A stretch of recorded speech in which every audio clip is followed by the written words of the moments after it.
La pelvis, que va a ser ese segmento que me va a distribuir y en últimas me va a conectar tronco con miembros inferiores y me va a ayudar a distribuir la carga, pues es fundamental porque me ayuda a absorber la energía. La marcha por sí sola es una actividad de alta intensidad, de alto impacto. Eso quiere decir que los movimientos que realizamos en la pelvis durante la marcha ayudan a amortiguarla. Hay personas que tienen marchas supremamente rígidas. El balanceo de los brazos, por ejemplo, el balanceo de los brazos es un mecanismo compensatorio al de la pelvis. Si usted no balancea los brazos, eso quiere decir que su marcha puede ser con alto gasto energético. Es una marcha muy rígida que no le está generando unos factores de amortiguación eficientes. Por ejemplo, aquí, esto se llama basculación pélvica. Todos, absolutamente todos basculamos. Unos más que otros. ¿De qué va a depender? Uno, de la base de sustentación que tengamos en los pies, es decir, la distancia que vamos a encontrar entre los dos pies me va a facilitar ese balanceo. Si por ejemplo, la marcha femenina tiene una alta tendencia a ser muy cruzada. Esto es un factor asociado directamente a los aductores. Los aductores son muy retraídos en las mujeres. Y la amplitud de la cadera condiciona la angulación del fémur. En la marcha masculina, pues vamos a ver en la clase de ahorita que la base de sustentación es mucho más amplia. Y eso es un factor directamente asociado a los genitales. Eso también indica, por ejemplo, que el fémur es mucho más vertical, no es tan angulado como en la mujer. Lo que va a implicar que en los hombres es posible que la basculación no sea tan notoria, pero igualmente bascula. Es una pelvis mucho más rígida, ustedes vieron que hay unas condiciones diferenciadoras en esos coxales, por ejemplo, que son más altos, que son mucho más gruesos, el sacro es mucho más prominente, el mismo marco púbico. Veíamos allí unas diferencias, por ejemplo, al momento de hacer valoraciones ginecológicas. Entonces, ese punto de contacto de la sínfisis púbica debe ser mucho más pequeño en mujeres. Recuerde que ese disco articular es una articulación cartilaginosa tipo sínfisis, lo que le va a implicar que es una articulación que tiene poco movimiento, que le está ayudando a mantener la sinergia de toda la pelvis, pero que al mismo tiempo le va a facilitar el parto, porque ese disco articular puede distenderse alrededor de 4 centímetros sin lesionarse. En hombres, las caras sínfisis son muy grandes, lo que impide completamente que ese ligamento pues realmente pueda distenderse y tampoco tiene la necesidad. O sea, la apertura pélvica superior en los hombres es demasiado estrecha. De hecho, la literatura es muy cursi y dice que parece un corazón. Pero en últimas es estrecha. ¿Y cómo así que el fémur es más vertical? En mujeres, si ustedes se acuerdan de la clase de locomotor, cuando ustedes posicionaban el fémur sobre la superficie con los cóndilos, el cóndilo medial es mucho más prominente. Eso hace que los fémures que más se inclinan son femeninos. Si el fémur queda más verticalizado, es decir, que ese cóndilo medial no es tan prominente, seguramente es un fémur masculino. Sería uno de varios factores para identificar el sexo en un hueso, pero digamos que es de los más prominentes, porque se condiciona mucho la posición de la pelvis y la apertura de los pies. ¿Y cómo se hace para diferenciar debilidad de pelvis de debilidad de cadera? O sea, ¿hay como diferencias en la marcha? La cadera va directamente asociada al movimiento del fémur. Entonces, yo puedo evaluar debilidad de cadera porque la persona me dice que al subir y bajar escaleras el dolor es muy puntual en la cadera, ¿cierto? Pero generalmente el dolor pélvico se asocia a dolor lumbar, no a cadera. Entonces la persona me dice, es que yo puedo levantar hasta aquí, no puedo más. Mientras que con el otro lado puedo levantar muy bien. Entonces, directamente en cadera. Pero si la persona me dice, es que yo intento levantar aquí, el dolor tiene, pero en el otro lado también, eso es pelvis. Porque está generando rigidez lumbar. Pero a la vista no se nota. Sí, claro, la marcha es muy rígida. Digamos, ¿Diferente una de otra? Sí, completamente. Claro. La persona que tiene condiciones en cadera, la marcha es muy cortica. Hace esto. Porque busca disminuir el punto de apoyo en cadera. Pero cuando el dolor es lumbar, la pelvis automáticamente se posiciona y la persona también hace como con la pelvis hacia adentro. Porque busca relajar la zona lumbar.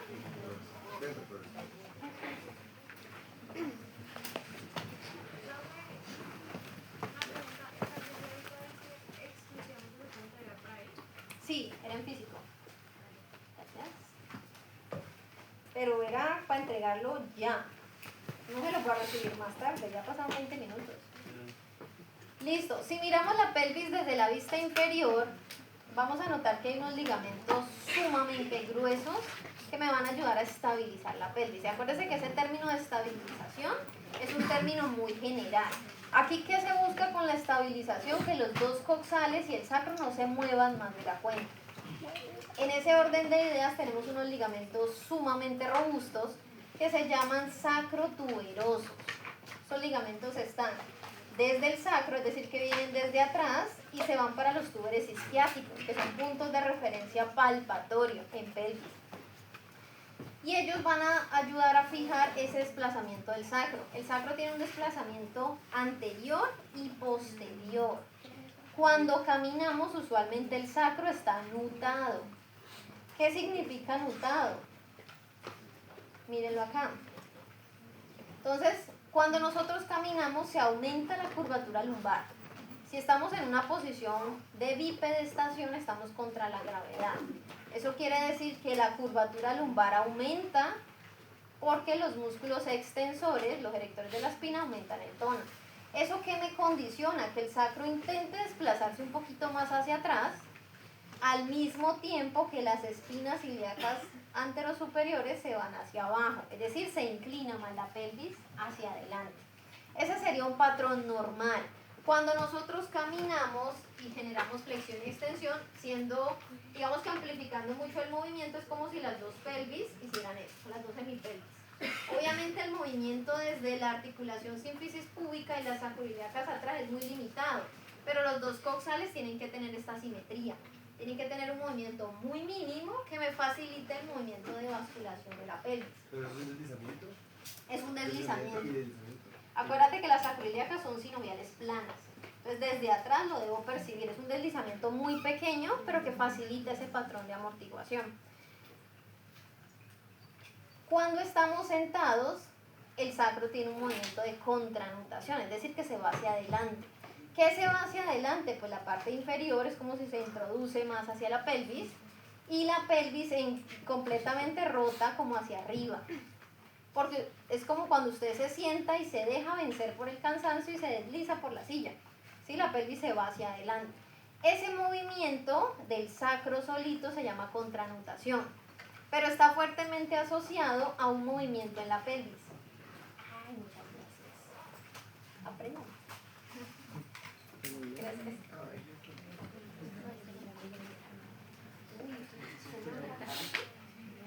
¿Tiene nombre? ¿Tiene nombre? Sí, sí. Bueno, entonces, estos serían los movimientos pélvicos, perdón, los movimientos en sacro. Nutación, un movimiento posterior del sacro. Pensemos en esta nutación, por ejemplo, el momento del parto.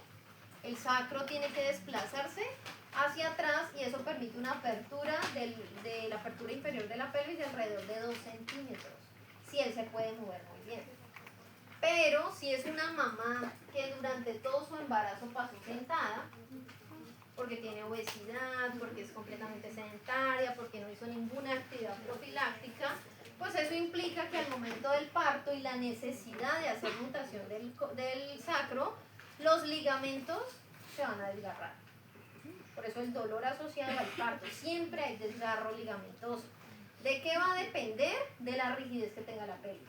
Por eso ustedes van a ver que siempre en las salas de parto, así tenga 7 de dilatación, 8 de dilatación, es la mamá que la mandan a caminar por el pasillo.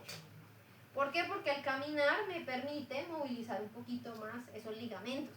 Seguramente si ella lo hubiese hecho en su embarazo completamente, pues esa pelvis sería mucho más flexible para que alcance esos 2 centímetros. O sea, Pero, la rigidez del ligamento como que. o sea, durante el proceso del parto hay relaxina, eso facilita mucho.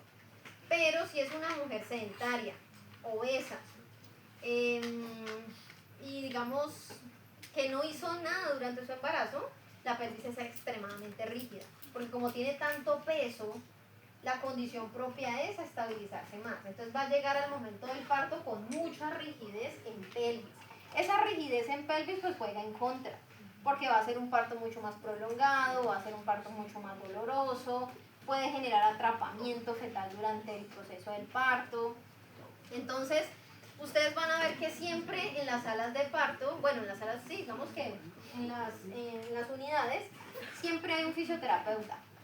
Es el personal que menos atención le para la mamá, porque es la que lo sentamos a la mamá en un balón terapéutico, a que haga nutación, a que haga anteversión y retroversión, ¿sí? La mayoría de los pacientes les da pena hacer el movimiento, mover la pelvis hacia adelante y hacia atrás.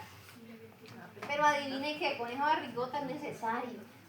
Es necesario para movilizar la musculatura lumbar, flexibilizar pelvis y también activar abdomen. Recuerden que el transverso del abdomen es el que controla la presión intraabdominal. Al momento del parto uno tiene que articular muy bien todo eso. Pero si la mamá viene completamente desadaptada al ejercicio, se vuelve un parto muy complejo y muy doloroso. Entonces lo ideal es que todo esto esté flexible. Otras maniobras, listo, si no hay baloncito, ¿uno qué hace? Posición de 4 apoyos. La mamá está en 4 apoyos y le pide que intente sentarse en los talones y levantarse. ¿Qué estoy haciendo ahí? Flexión y extensión de cadera. Cuando hacemos flexión de cadera, la pelvis también se mueve. Entonces ese mecanismo me ayuda a flexibilizar eso. El problema es que ya con una dilatación encima, poco o nada hace.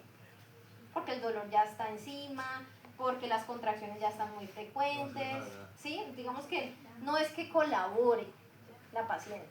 Pero ¿por qué hacer así ayuda si no estoy haciéndole a los ligamentos? Porque la posición de la pelvis que vas a tener aquí está condicionada por tronco y por extremidades. Míralo acá. Anteversión pélvica. Asuman la anteversión pélvica, sacar más cola, aumentar la curvatura lumbar, ¿cierto? Si yo saco más cola, tengo un tono muy alto en la zona lumbar. Asume como que los erectores de las pinas se están contrayendo muchísimo. ¿Qué le va a estar pasando a los isquiotibiales? Ellos tienen que bajar su tono para que la pelvis pueda cambiarse de posición, ¿sí? Tracciono más de allá, bajo tono acá. Adelante pasa lo contrario. El tono en flexores de cadera es muy alto y el tono en abdomen baja, por eso se abulta mucho más el abdomen. Siempre es contrario. Entonces, si yo quiero movilizar pelvis, tengo que flexibilizar tronco y cadera. Acá, la persona que pasa todo el día sentado, la persona que cuando uno va a evaluar no sabe dónde le llega la espalda, porque como que todo se fusiona. Entonces, curvatura lumbar no es visible. Toca palpar espinas ilíacas posteriores como para medianamente saber dónde está el sacro. Porque miren que se ha aplanado completamente. Si se ha aplanado, la función muscular aquí ha cambiado. La zona lumbar es extremadamente débil y los que están traccionando esa pelvis hacia atrás son isquiotibiales. Miren la posición de la rodilla. Esa rodilla que se ve hacia atrás. Porque el cuádriceps está completamente débil. Acá adelante, para que ella tenga esa posición, abdomen es supremamente retraído. Entonces la persona está recogida adelante, mete la cola y acá abajo, cuádriceps débil. ¿Listo? Eso me condiciona completamente la postura de la pelvis. Si yo no tengo, por ejemplo, al caminar, la flexibilidad de poder moverme entre estos dos, que es un rango pequeño, pues eso va a implicar que la pelvis es supremamente rígida. La persona que permanece sentada tiene una postura de retroversión pélvica. La persona que permanece de pie tiene o conserva su curvatura. Pero también es posible que el solo mantener esa posición me implique, por ejemplo, que las fuerzas musculares se desequilibren. Si yo mantengo todo el tiempo de pie, aumento mucho el tono de los extensores sin necesidad de decir que son fuertes. Se pueden retraer, pero tienen un tono elevado. No son completamente funcionales porque no están fuertes. Un músculo que se retrae es un músculo que en su función de intentar estabilizar se aprieta, coge un espasmo, después se vuelve contractura y quedó más apretadito, pero es porque es débil. Entonces hay que saber diferenciar esos dos factores. Y obviamente pues veíamos por allí que hay diferentes tipos de pelvis.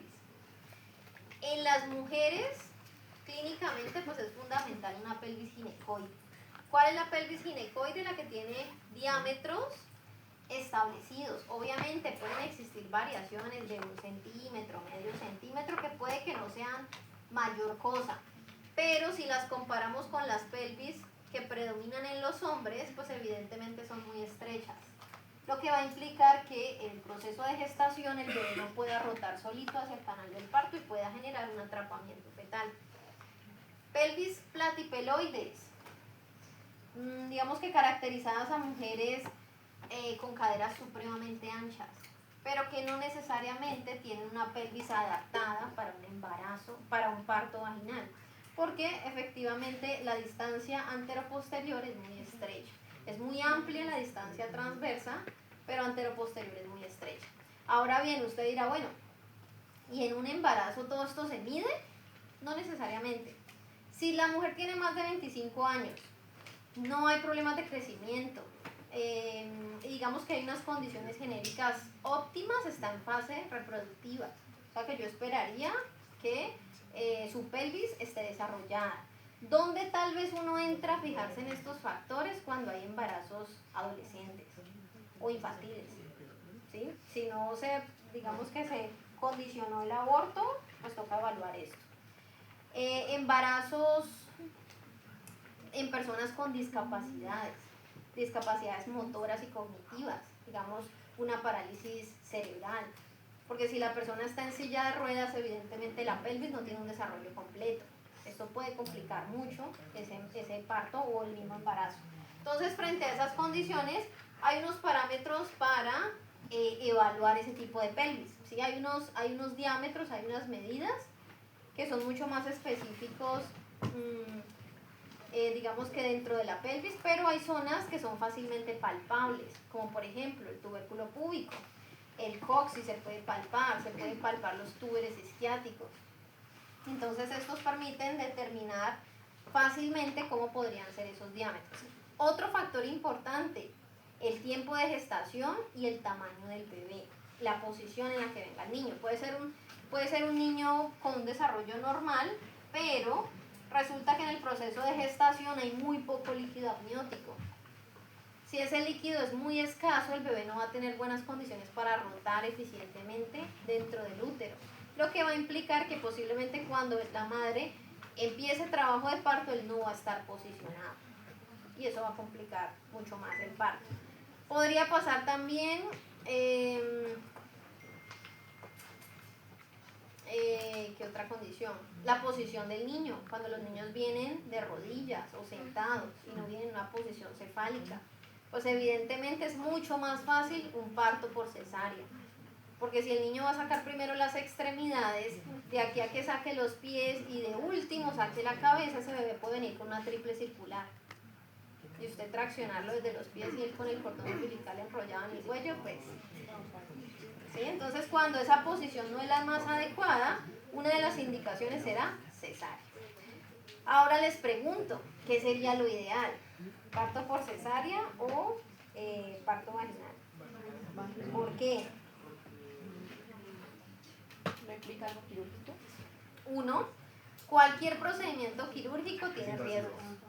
Cualquiera. Recuperación también, ¿verdad? Recuperación, los procesos de cicatrización, los procesos de condiciones físicas de la madre, procesos de coagulación, riesgo de infecciones. Una pregunta, pero entonces cuando evalúan lo del tema de la cesárea, evalúan el tipo de pelvis que tiene la mamá, así sea que el bebé venga normal, pero evalúan el tipo de pelvis. Depende, todo depende de los casos. Si es una mujer de talla muy baja, posiblemente sea un criterio.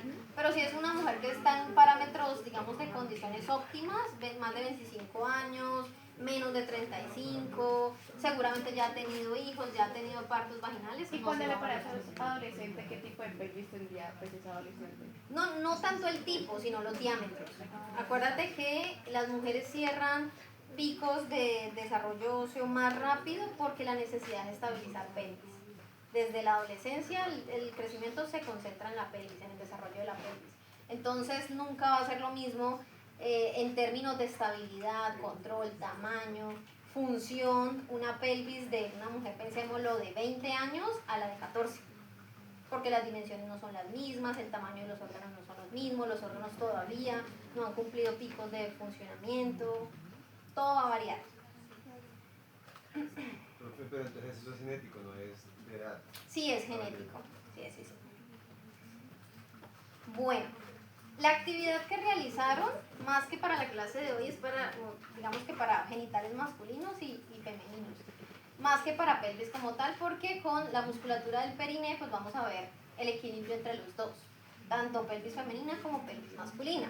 Sin embargo, ustedes tenían la tarea de poder diferenciar qué tanto era diferente en el hombre y en la mujer en consideración a la cantidad de órganos, obviamente, la ubicación de los esfínteres, pero principalmente la distribución de la fascia endopélvica, eso era lo fundamental, que es el soporte pasivo que tiene la pelvis.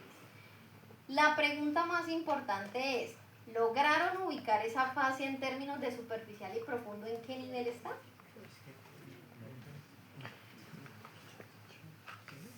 Porque ahorita que vamos a hablar de los planos, digamos que es una visión muy tridimensional. Empezamos diciendo superficial, intermedio, profundo, pero ojo, nosotros estamos en una posición vertical. Lo superficial no es lo que está encima, lo superficial es lo que está más abajo, en la piel. Intermedio y profundo es lo que está adentro. ¿Listo? Entonces aquí toca invertir esa visión. Porque me ha pasado que en el parcial me colocan el plano superficial como el profundo. Profe, pero es que es superficial, medio y profundo. No, en esa vista no. Superficial genitales, intermedio y profundo es quien le sostiene órganos. ¿Listo? Entonces, esos serían los planos musculares. Profe, planos así no hay, ¿cierto? Anterior, posteriores no hay. Espacios. Ah, ok. Espacios. Pero entonces, ¿dónde está ubicada la fascia endopélvica? Superficial, medio, profundo. Levanten la mano los que entendieron la distribución de las fascias, de la fascia endopélvica. O copiaron lo que encontraron, pero no entendieron eso. Levanten la mano sin pena. ¿Es un tema complejo? Sí. Seguramente en la clase de hoy y mañana no lo va a terminar de entender, hasta que vea una pelvis real. Levanten la mano, quiero saber si el tema es ligeramente claro o no queda nada claro. Levanten la mano. Antes sigamos porque nadie levantó la mano. Ah, ahora ¿Quién sí. entendió, quién no? ¿Quién no entendió? Dijiste ¿Quién que no Levanten la entendió. mano si a no le quedó claro el tema. Digo lo ¿Quién contrario. me entendió y quién le quedó ¿Quién no claro? entendió? Yo. ¿Alguien sí lo entendió? En cuanto a solamente la disposición, si está Pues superficial, endopélvica va a estar más relacionado a los órganos, ¿no? o sea, Pélvica, superficial o no, profundo, más adentro. es más profundo. La fascia endopélvica es mucho más profunda. Pues, Vamos a hablar aquí solamente de la capa muscular. Recuerda que la capa muscular se comporta como un estabilizador dinámico, es decir, hay que fortalecerlo. Y hay muchas actividades en el día a día que debilitan esa capa muscular. Por ejemplo, aguantar las ganas de orinar. Ah, listo, pues que usted aguante las ganas de orinar una vez porque definitivamente no hay cómo, está bien. Pero hay gente que se le vuelve común, porque no le gusta usar baños públicos, porque qué pereza, porque está muy lejos, porque me toca desplazarme. Entonces, si yo lo vuelvo un hábito, ojo, no es como en las abuelas que le decían, retenga para que fortalezca.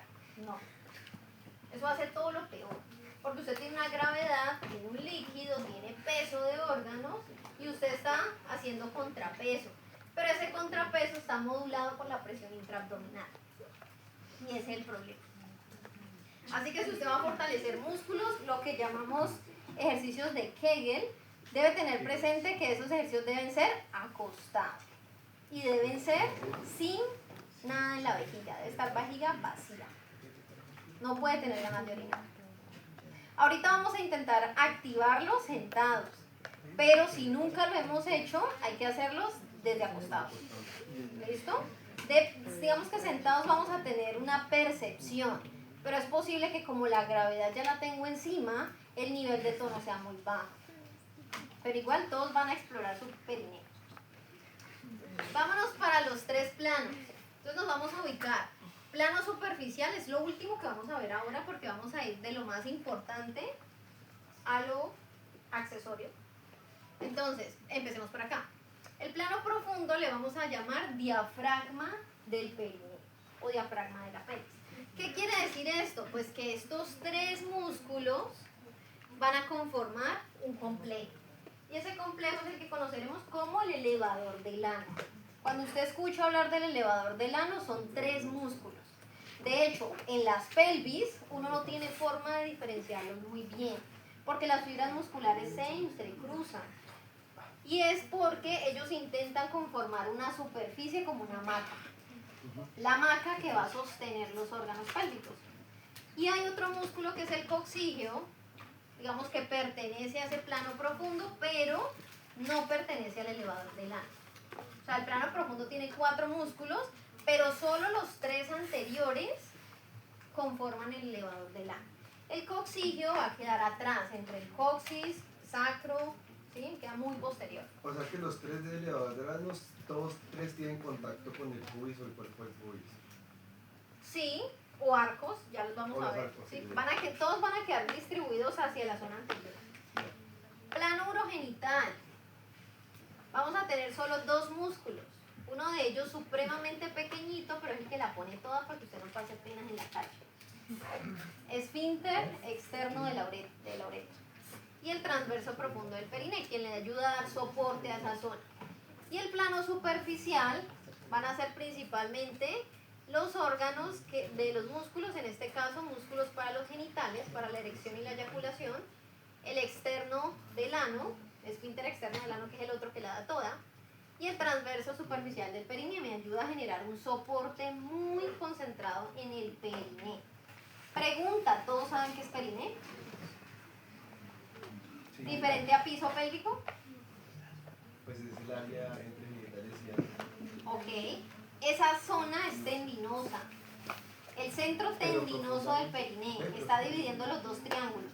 Triángulo urogenital, adelante pubis, con orificios urinarios o en el caso de la mujer vaginal, y el espacio anal.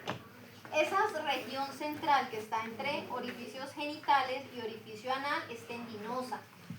Digamos que en hombres no hay tanto complejo, hay mayor cantidad de fibras musculares allí, pero en mujeres es un punto crítico, porque la cantidad de fibras musculares en esa zona es muy escasa. Por eso es que en partos traumáticos esa es la principal zona de desgarro. ¿Pero cuáles son las 2 puntas del rombo? Ya yo te voy a mostrar. Entonces ubiquémonos en el elevador del ano, plano profundo. Miren la disposición que tiene acá. Tenemos vista superior del sacro, aquí tenemos piramidal, ¿sí? Aquí tenemos el coxígeo, y miren, aquí hay iliocoxígeo, pubocoxígeo, y el pubo rectal lo vamos a ver en esta misma disposición, pero por debajo, porque va para el recto. Es decir, encimita, lo que está más cercano a los órganos será pubocoxígeo, mírenlo acá. Y para relacionar lo que está muy cercano a los órganos, él tiene 2 diferenciaciones musculares. Si es mujer, las fibras más centrales se van a llamar músculo pubovaginal. Si es hombre, las fibras más centrales se van a llamar elevador de la próstata. Así que si los hombres tienen debilidad del piso pélvico, ¿pueden tener problemas eréctiles? Sí. Porque se pone inestable la próstata. Ahora bien, iliocoxígeo es el más lateral, no está llegando directamente al pubis, pero está llegando al arco tendinoso que tiene este obturador interno. Entonces miren aquí la función de hamaca. Todas las actividades que realizamos en el día a día tienen un compromiso sobre el piso pélvico. Por ejemplo, aguantar las ganas de orinar, ¿cierto? Se está aumentando esa presión. Si usted estornuda, vomita, tose, aumenta la presión intraabdominal. Aumentar la presión intraabdominal asume empujar ese piso pélvico hacia abajo.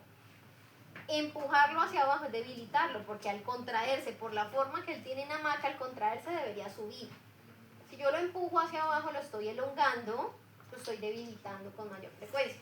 ¿Será que una mujer con obesidad y embarazos muy continuos debilita el piso pélvico? Sí. Y a eso súmele que si tiene obesidad, seguramente es una mujer sedentaria, seguramente, puede que no, puede que sean problemas hormonales, pero hablemos de lo cotidiano.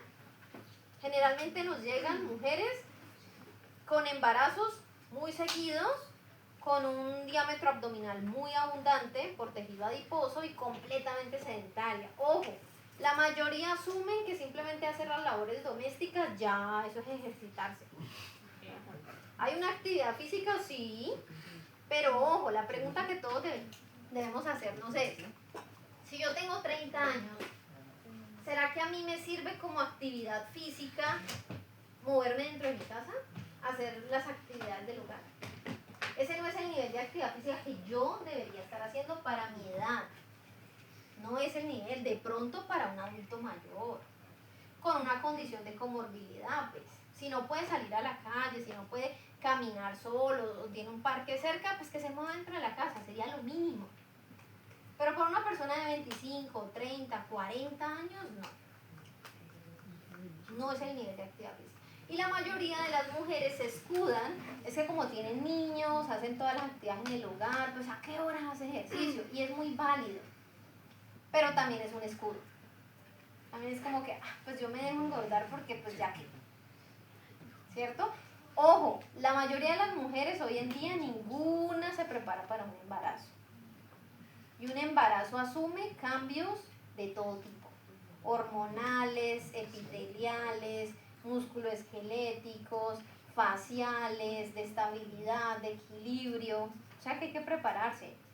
Prepararse es tener un nivel óptimo de fuerza para mantener el embarazo. No puede ser que esté en embarazo y entonces estoy cruzando el tercer trimestre y me tengo que quedar en cama porque es que las rodillas no me dan. Es que es un embarazo gemelar. Bien. Pero si usted tiene fuerza en cuádriceps, en isquiotibiales, en glúteos, en espalda, puede sobrellevar mejor esa condición. Dime. ¿Puedes repetir la diferencia de el tubo rectal? Ya te lo voy a mostrar aquí. Otro propósito acerca de la tabla, si vos nos preguntas acerca de un músculo del piso pélvico, tenemos que mencionar uno de los cuatro, o sea, decir músculo elevador del ano no es mencionar un músculo. Ese es un complejo. Pues digamos que la pregunta no iría solo como menciónalo porque es muy, muy general.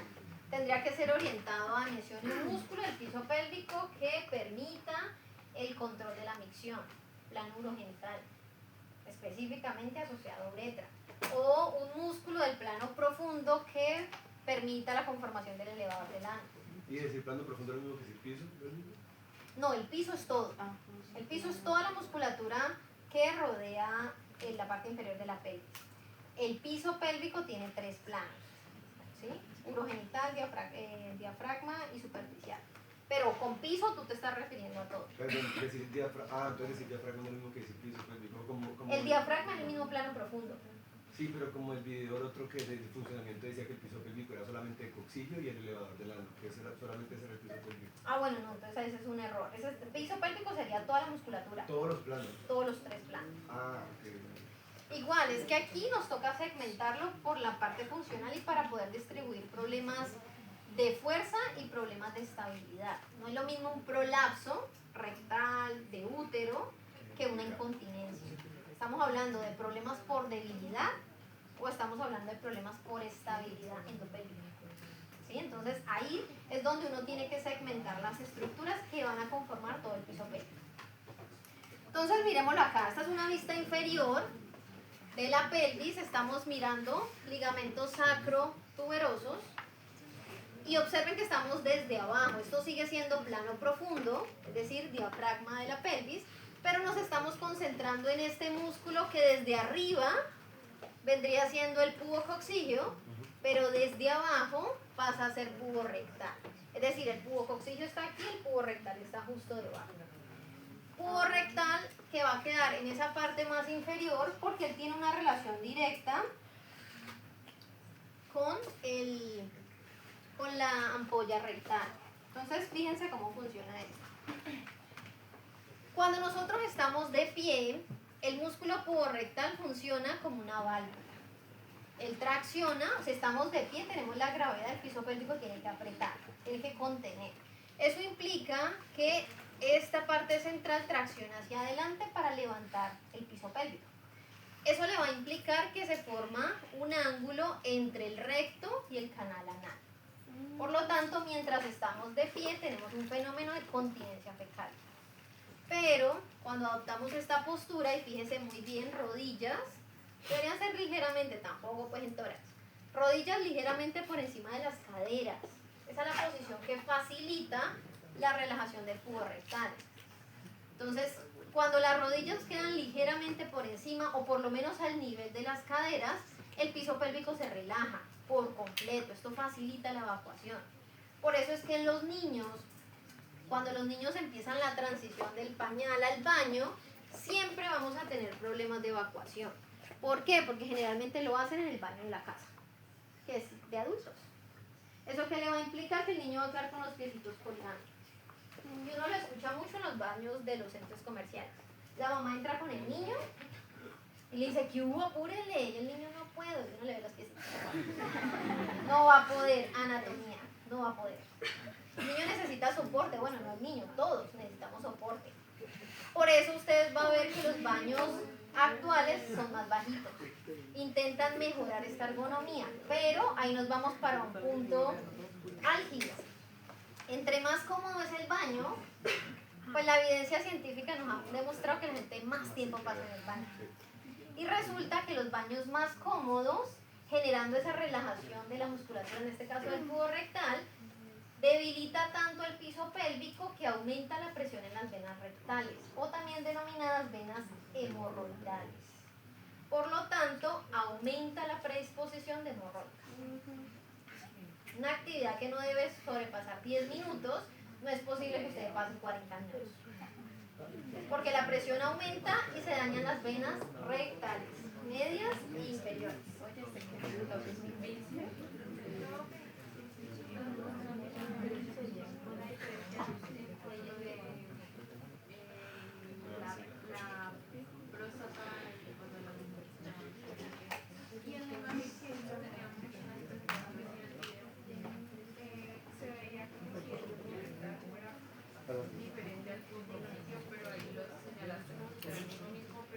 Es que están en la misma ubicación, solo que pubococcigio es más profundo, está más cerca a los órganos.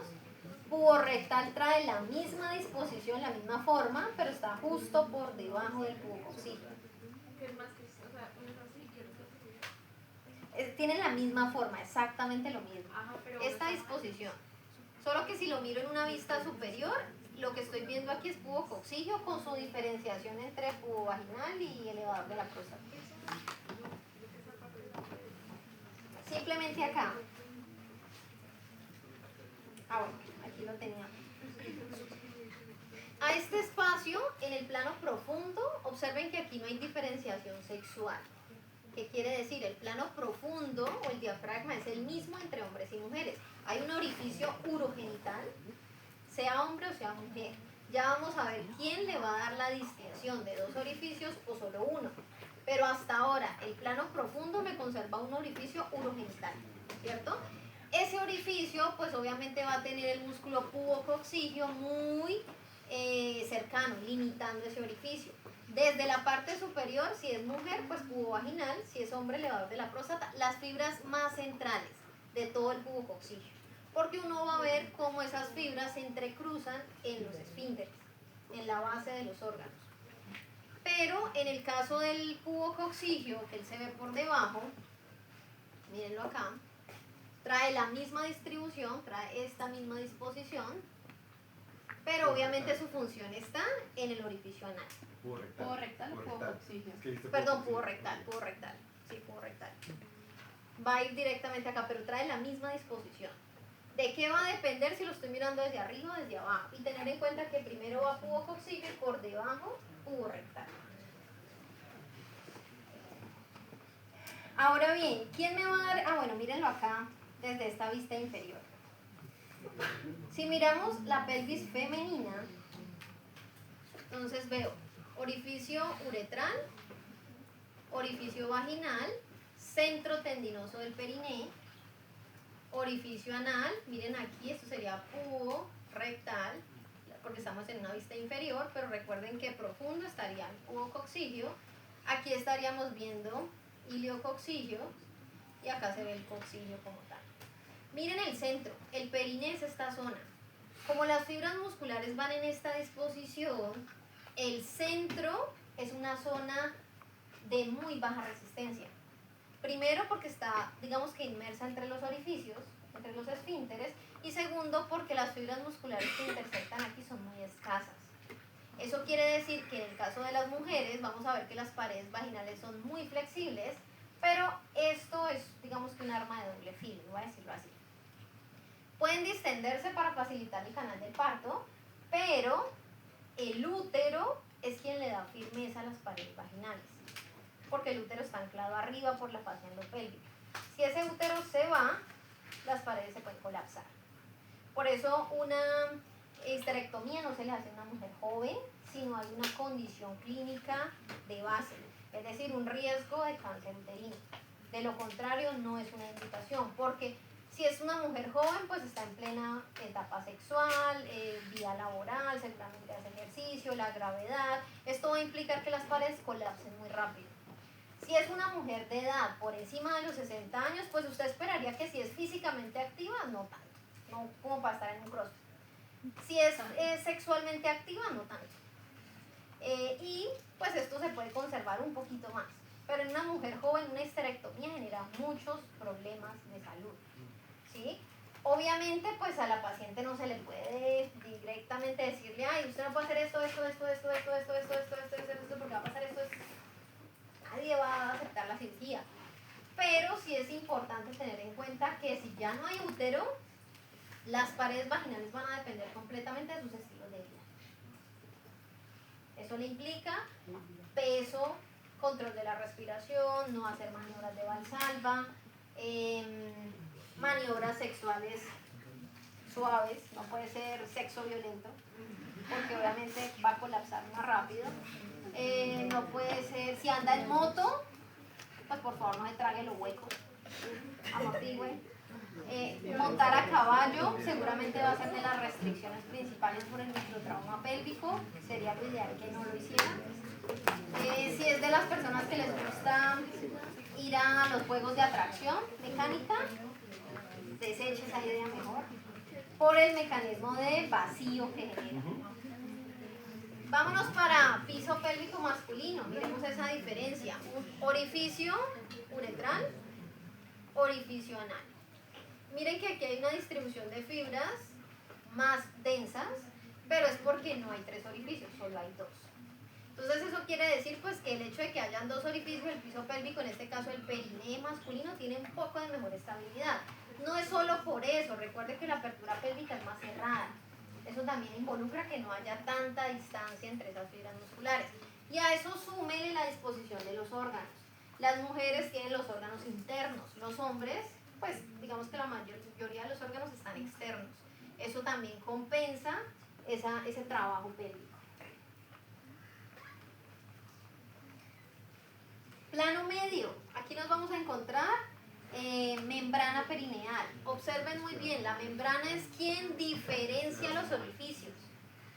La membrana, entonces venimos hablando púo coccigio, púo rectal, membrana perineal. Antes de empezar el plano medio está la membrana perineal. Esa membrana es la que me va a diferenciar los triángulos. Si yo trazo una línea entre los túberes isquiáticos, por delante triángulo urogenital, por detrás triángulo anal.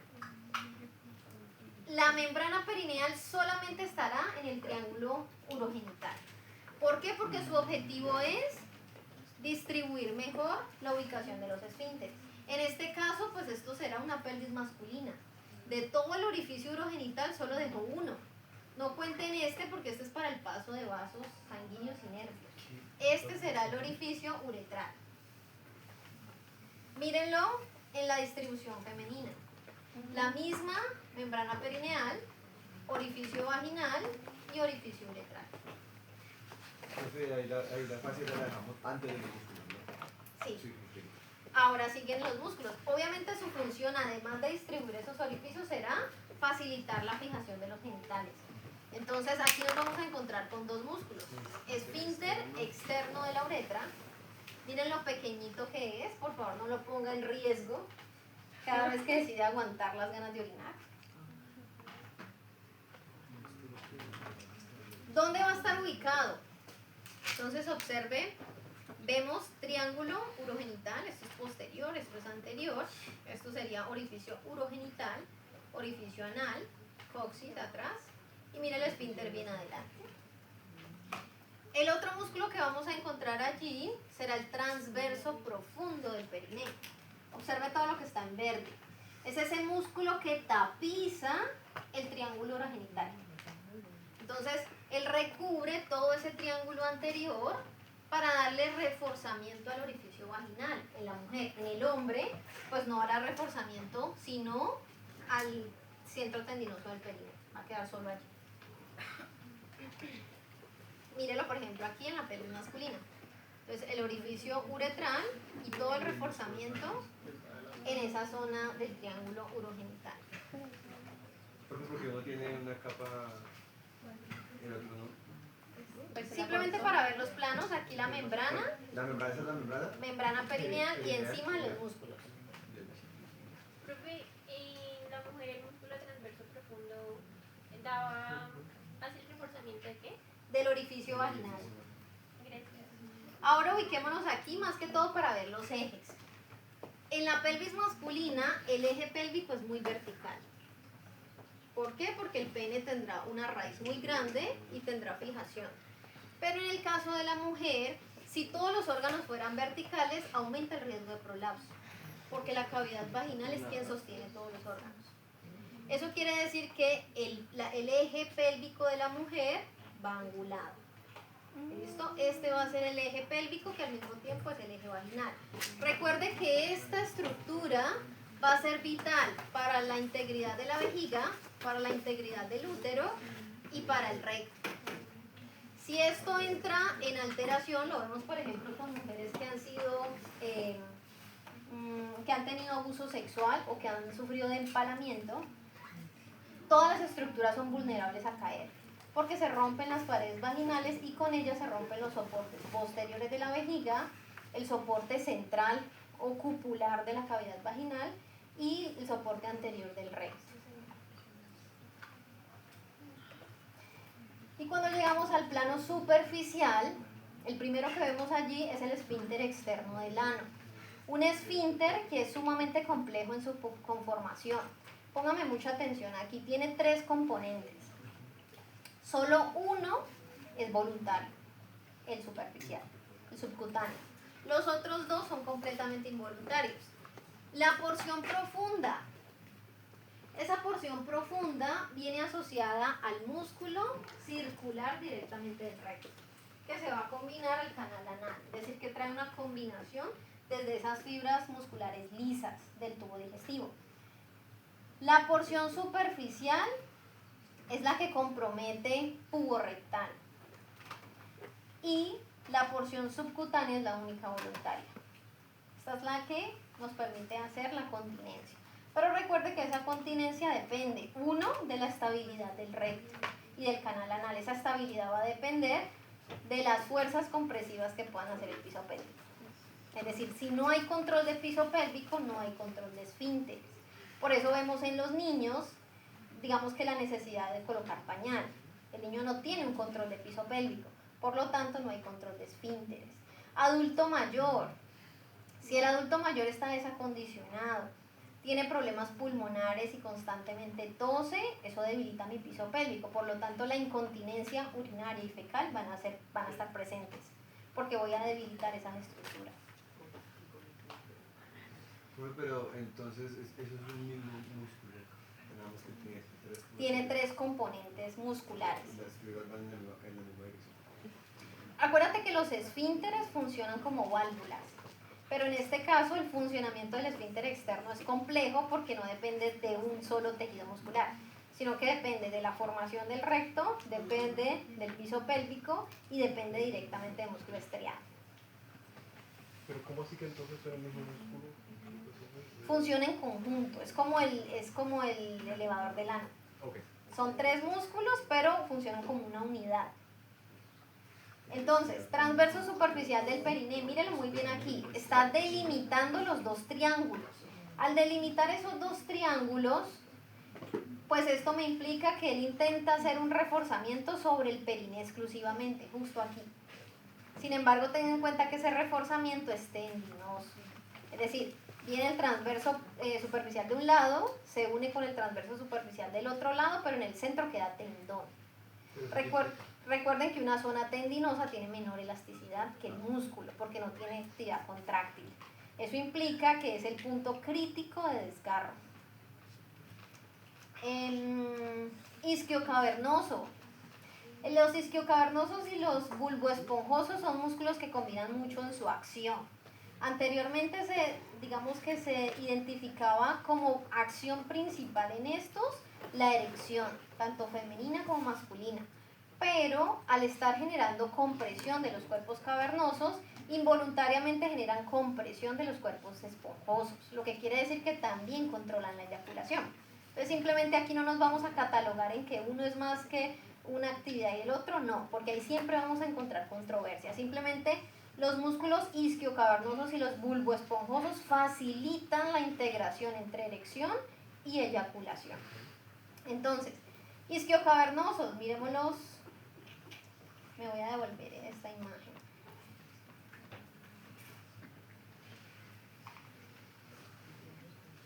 Ay, ¿dónde está?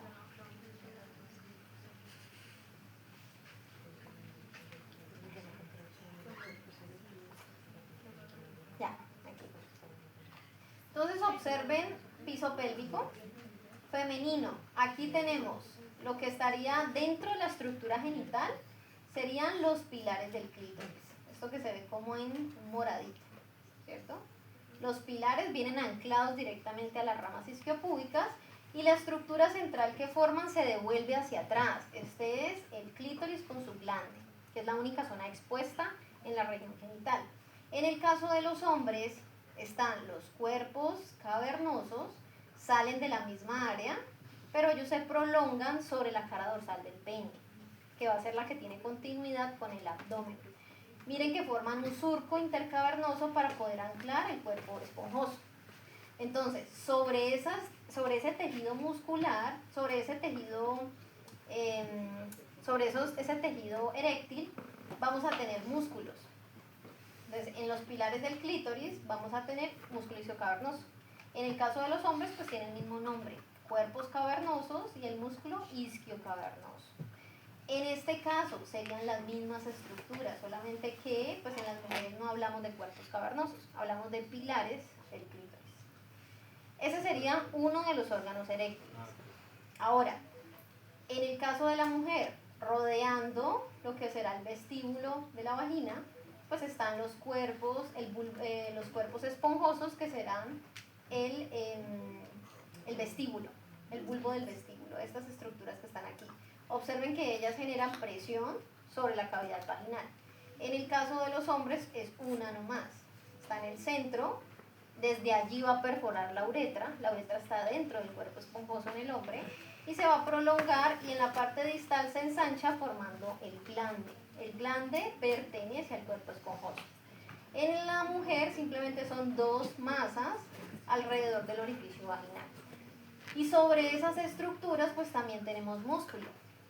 En la mujer, bulbo esponjoso, y en el hombre, mírenlo acá, músculo bulbo esponjoso, pero miren todo el rafe del pene. En la mujer con la distribución de la apertura vaginal. Ahora bien, los isquiocavernosos, al estar en los pilares y en los cuerpos cavernosos, controlan muy bien la erección. ¿Sí? Ayudan a que los cuerpos retengan sangre y que el tiempo que dure esa vascularización periférica se mantenga la erección. Los bulboesponjosos, en el caso de la mujer, aumentan la presión sobre la pared vaginal. Eso aumenta el estímulo. Y en el caso de los hombres, aumenta la presión sobre la uretra, lo que condiciona la eyaculación.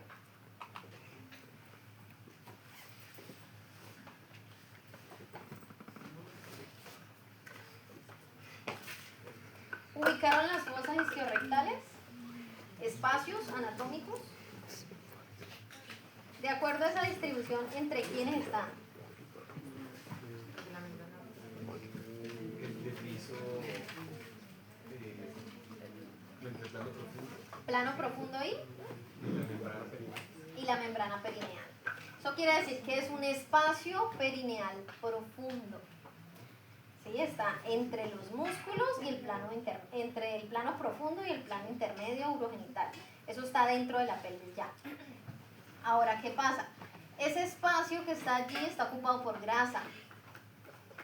Y es un espacio que facilita los movimientos del diafragma de la pelvis, el plano profundo. ¿Para qué? Para la evacuación, para la función sexual, para el parto. Todo lo que necesite movilizar piso pélvico, esas fosas ayudarán mucho. Pero también es importante considerar que en casos de biopolímeros, al estar esto lleno de tejido adiposo, los biopolímeros se van para allá. Por eso vemos a muchos influencers por ahí mostrando gloriosamente sus líneas supraglúteas. Eso es lo que pueden mostrar. Pero ellos no muestran para abajo, porque realmente la limpieza de esas fosas isquiorrectales para poder retirar la cantidad de biopolímeros deja muy deteriorados los glúteos. Por eso es que pierden completamente la forma y la función. No solamente en llevarse el tejido adiposo que usted ha moldeado para que le dé forma a su glúteo, sino también en deteriorar el tejido muscular. Porque en últimas el biopolímero se pega como un plástico a los tejidos blandos. Entonces al momento de retirarlo toca lesionar mucho esos tejidos.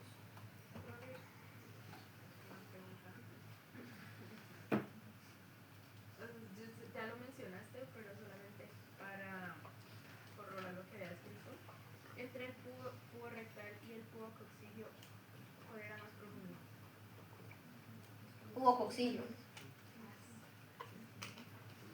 Todas estas veces que hemos estado mencionando daño a estos músculos, digamos, o por posturas, eso causa lo que uno conoce como atrofia o algo así, y la dificultad de volverlos a sanar consiste en que es muy difícil poder hacer hipertrofia de ellos después, ¿no? Lo que pasa es que no es una musculatura que fácilmente concienticemos.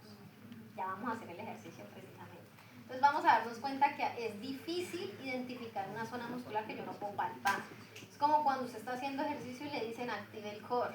Y usted no es de salud. Y uno se queda como, ¿el qué? Abdomen. No, el core no es el abdomen. Que el abdomen hace parte de esa región, sí. Pero activarlo no es meter el abdomen y pujar. Ese es un error. Que es lo mismo que uno maneja con piso pélvico. Entonces vamos a hacer el ejercicio. Siéntense derechitos. Si tiene ganas de orinar, pues no lo intenten. No queremos accidentes aquí.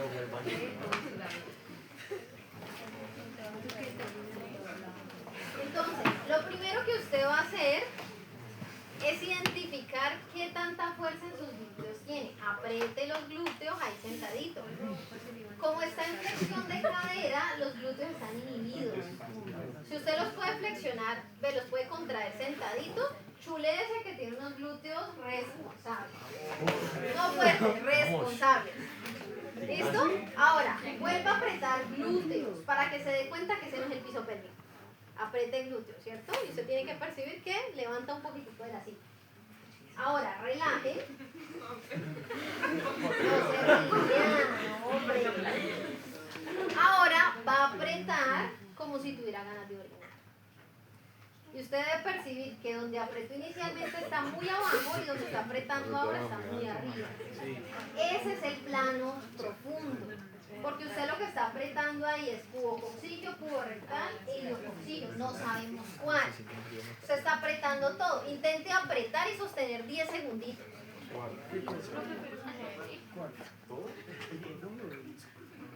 No los puedes diferenciar. Simplemente apriete como si tuviera ganas de orinar. Si puede sostener 10 segundos, eso quiere decir que esos músculos usted los puede volver conscientes. Por lo tanto, los puede fortalecer. Si usted no logra mantenerse los 10 segundos, quiere decir que la debilidad funcional es ya progresiva. Entonces es la persona que le dice, no, pero es que yo me oriné porque me hicieron reír. No, eso se llama incontinencia urinaria. Pero es que me hicieron reír tan fuerte, no importa, incontinencia urinaria, punto. ¿Sí? Usted no puede justificar las cosas. Ahora bien, relajen. Vamos a hacer integración entre urogenital y anal. ¿Qué quiere decir eso? Concentren en lo que va a hacer. Va a apretar como si tuviera ganas de orinar. Ahí está, espacio urogenital. Y ahora va a apretar como si tuviera ganas de ir al baño a hacer el 2. Y ahora va a apretar adelante. Póngame atención. Lo más fácil, ponga atención pues. ¿Cómo le va a explicar usted al paciente que contraiga si usted no sabe qué tiene que contraer? Con el video que le están tomando, Entonces, lo que usted va a hacer inicialmente es apretar como si tuviera ganas de orinar. Ahí donde está, orificio urogenital, ¿cierto? Porque está involucrando directamente uretra. Ahora apriete el esfínter anal. Si puede hacer el cambio, tiene buen control del piso pélvico. Ahora vuelva a apretar adelante. Y vuelva a apretar atrás. Obviamente para apretar uno tiene que soltar el pues no soltar, bajar el tono. Pero si puede hacer esa diferenciación, su piso pélvico es estable. ¿Estable qué quiere decir? Que en AOI. AOI es un piso pélvico que puede sostenerle el peso de sus órganos, puede sostener su peso corporal, puede realizar actividades básicas cotidianas elevando la presión intraabdominal, es decir, agacharse, levantar un peso que no supere 25 kilogramos. Pero si yo tengo dificultad en hacer ese paso, es decir, que estoy apretando urogenital y cuando intento apretar anal se me pierde la fuerza, como que se me soltó, eso quiere decir que no tengo buen control. Lo que quiere decir que usted tiene una predisposición a sufrir de incontinencia. Pregúntese dentro de las actividades que usted hace en el día a día, ¿qué le puede estar generando esa debilidad? Por ejemplo, permanecer mucho tiempo sentado, debilita piso pélvico. Pasar mucho tiempo sentado en el baño, debilita piso pélvico. Sentarse con sus escaletas no afecta. No, le puede dar una foliculitis, que es una obstrucción de un folículo piloso, pero no, el sentarse en superficies calientes no tiene nada que ver con hemorroides. No, los músculos. Tampoco. No tiene nada que ver ahí.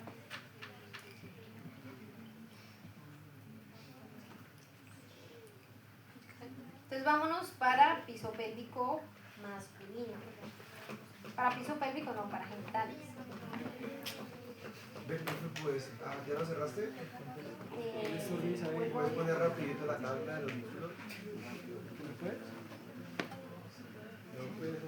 O sea que entonces el piso va a hacer todo eso, ¿no? todo. Cuando a ti te dicen hay que fortalecer piso pélvico, obvio, hay una alto nivel de Sí, fuerza es que los funcional libros, es aquí. como que nacías que buscado dicen que es solamente esto. Lo que pasa es que esto es lo vital. Pero como los tejidos están tan cercanos, cuando tú elevas fuerza aquí, por propagación los demás tienen que elevar también su tono.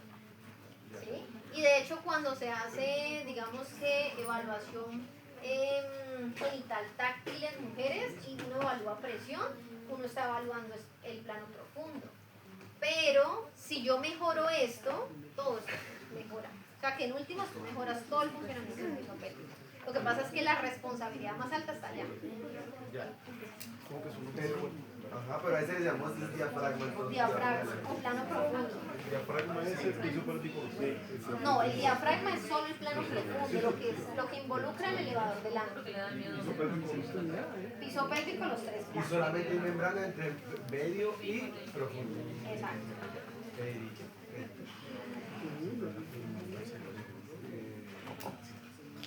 Sí, sí.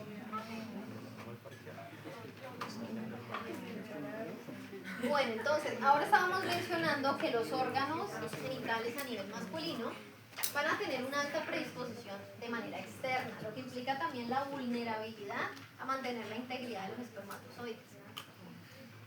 Iniciamos con testículo y el cuerpo del testículo, que será el epidídimo, vías espermáticas que van a involucrar los conductos deferentes, lo que está en transición entre los testículos y la pelvis, las vesículas seminales que están retrovesicalmente, el conducto eyaculador y la uretra como tal.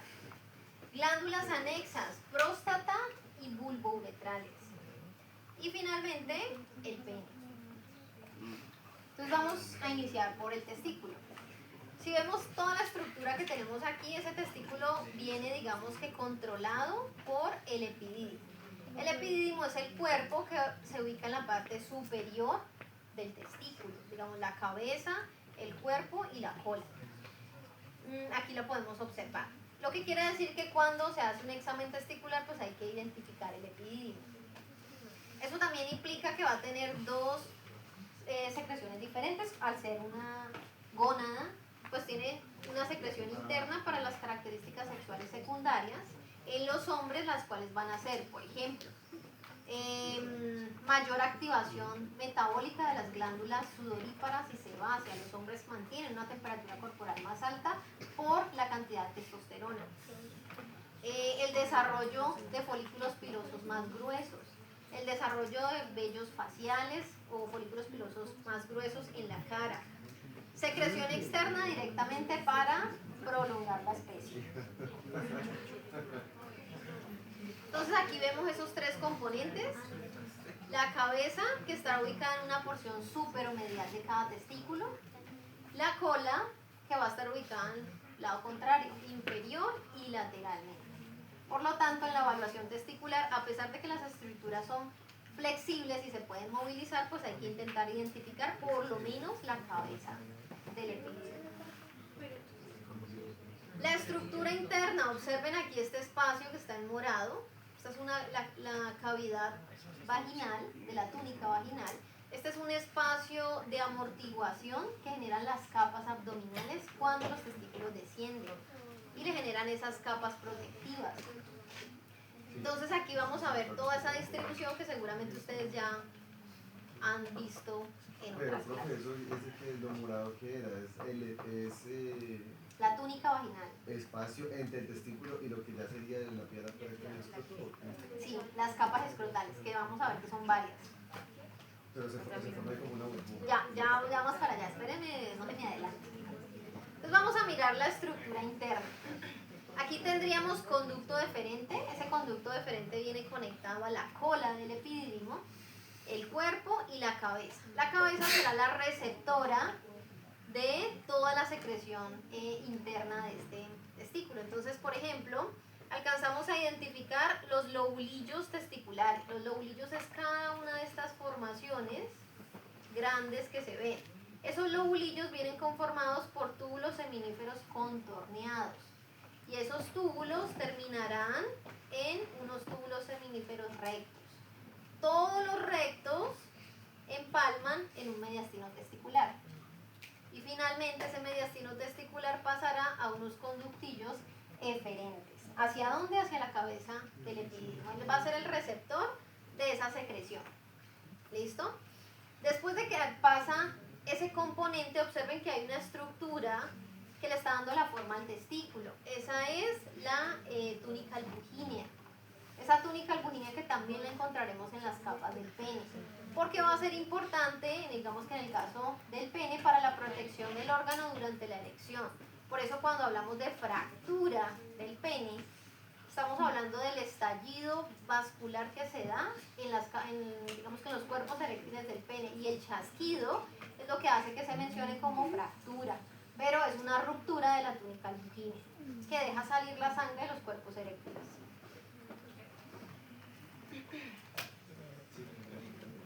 Entonces recordemos que hay una fase donde no hay diferenciación sexual. Esas primeras semanas de la gestación, donde ante una ecografía no hay una evidencia de un sexo específico. ¿Por qué? Porque no hay una diferenciación en genitales. Básicamente en la ecografía lo que se mira son los genitales para definir si es niño o niña. Eso quiere decir que todavía no hay una migración de esas gónadas. Las gónadas se van a formar en la zona lumbar. Y desde la zona lumbar ellas tendrán que migrar. Miren que ellas tienen unos gobernáculos. Los gobernáculos son las guías de posicionamiento. En el caso de los hombres, esos gobernáculos atravesarán el canal inguinal el anillo inguinal profundo, después el anillo inguinal superficial y se ubicarán sobre la piel de la ingle que pasaremos a llamar escroto. En el caso de las mujeres simplemente descienden a la pelvis verdadera, la parte baja que está entre las áreas arcuadas o las líneas arcuadas de la pelvis.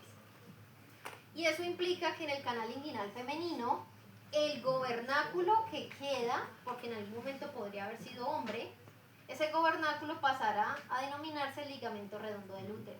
Va a quedar como uno de los estabilizadores anteriores del útero. Pero de entrada ya sabemos que si en la mujer no descendió nada por el canal inguinal, ese canal inguinal se queda con su tamaño natural, que es pequeño. En el caso de los hombres, como por allí descienden los testículos y los testículos arrastran las capas abdominales, los canales inguinales son mucho más grandes. Por eso vamos a ver la alta predisposición en hombres de hernias inguinales indirectas. Las indirectas es cuando el niño nace justo en la fase de migración y descenso testicular, pero se fue un intestino también por ahí. Es decir, que nació herniado. O puede generar una hernia inguinal en ya vida postnatal, pero puede estar asociada a la apertura de ese canal. Entonces aquí vemos que para que esa migración testicular se dé, pues tienen que, digamos que generarse toda una activación hormonal que favorezca el desarrollo de los conductos mesonéficos. Durante esa migración testicular, que es uno de los factores de desarrollo al momento del nacimiento, digamos que el bebé nace y lo primero que uno hace es habilitar vía aérea, ¿cierto? Irritar el bebé para que él haga una inspiración profunda y abra bien las vías respiratorias, pero también se miran los genitales. ¿En qué sentido para los niños? Pues mirar si ya hay descenso testicular. Al momento del nacimiento debería estar, pero también es posible que con la falla, digamos, de semanas de gestación, apenas los testículos estén en descenso. Y uno los podría encontrar en el canal inguinal. Se ven ahí descendiendo, pues van en camino, simplemente se les abre una ventana terapéutica para mirar si finalizan su descenso. Pero también podemos encontrar casos donde, digamos que en el caso donde vienen en camino pero no han descendido, hablaríamos de una criptorquidia. No han descendido, lo que pone en alto riesgo el mantenimiento de los espermatozoides. Porque los testículos descienden precisamente porque la temperatura corporal es demasiado alta para su supervivencia. Ellos tienen que descender. O sea que aquí estamos hablando de criptorquidias, cuando ellos pueden quedarse atrapados en su camino o simplemente van muy lentos. Las ectopias es cuando no rastreamos ese testículo. Entonces toca empezar a hacer digamos que rescate ecográfico, empezar a buscar dónde se quedó. Y es posible ver que nunca migraron, sino que se quedaron en la zona lumbar. Pues digamos que esto estaría mucho más asociado a problemas, digamos que endocrinos, donde podrían llegarse a desarrollar los dos sexos.